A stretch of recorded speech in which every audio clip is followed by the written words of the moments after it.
या सगळ्यावर नजर आपली कायम असणार आहे। वळूया पुढल्या महत्त्वाच्या बातमीकडे। राज्यात राष्ट्रपती राजवट लागण्याची परिस्थिती आहे। निकाल लागून 8 दिवस झाल्यानंतर देखील सरकार स्थापन का होत नाहीये असा सवाल उपस्थित करत कायदेतज्ञ असीम सरोदे यांनी राज्यपाल शांत का आहेत असा जाब आम्ही विचारणार असं देखील म्हटलंय। या सगळ्या संदर्भात त्यांच्याशी संवाद साधले आमचे प्रतिनिधी अमोल धर्माधिकारी यांनी। राज्यामध्ये विधानसभा निवडणुकीचा निकाल लागून 8 दिवस उलटलेले आहेत, तरी सुद्धा राज्यामध्ये सरकार हे अस्तित्वात आलेलं नाहीये।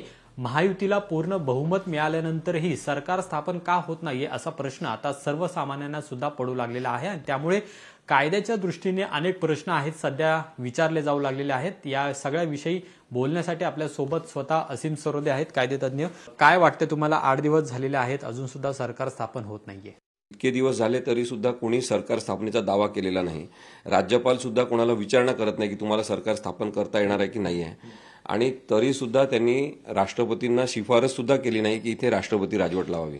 आता ही साधी राष्ट्रपती राजवट असते ज्याच्यामध्ये सरकार स्थापन नसल्यामुळे सध्या राष्ट्रपती राजवट राहील आणि ज्या दिवशी सरकार स्थापन होईल तेव्हा राष्ट्रपती राजवट ही संपुष्टात येईल।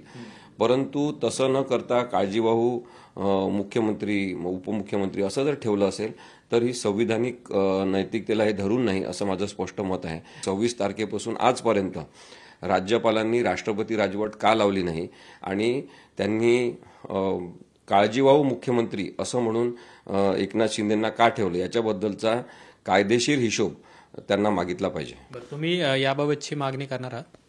आम्ही नक्कीच अशी मागणी करणार आहे। त्यांना नोटीस पाठवण्यात येईल आणि त्यांना म्हणजे सरकार स्थापन झालं तरी आम्ही या दिवसांचा हिशोब त्यांना मागणार आहे, कारण की शेवटी लोकशाहीमध्ये घटनात्मक पदावर बसलेल्या लोकांनी घटनाबाह्य वागणं हे कधीतरी थांबलं पाहिजे असं मला वाटते। राज्यपाल हे अगदी कठपुतलीसारखे वागायला लागलेले आहेत, कोणतीही संविधानिक जबाबदारी आणि नैतिकता ते पाळत नाही। सगळ्याच यंत्रणा जर नैतिकता संविधानिकता ह्या पाळणाऱ्या नसतील तर नागरिकांनी कुणाकडे बघायचा हा प्रश्न तयार होईल, म्हणून त्यांना प्रश्न विचारणं आवश्यक आहे। कॅमेरामन योगेश केळापुरेसह अमोल धर्माधिकारी, लोकशाही मराठी, पुणे। लोकशाही मराठी ऐका, पहा, जागरूक रहा।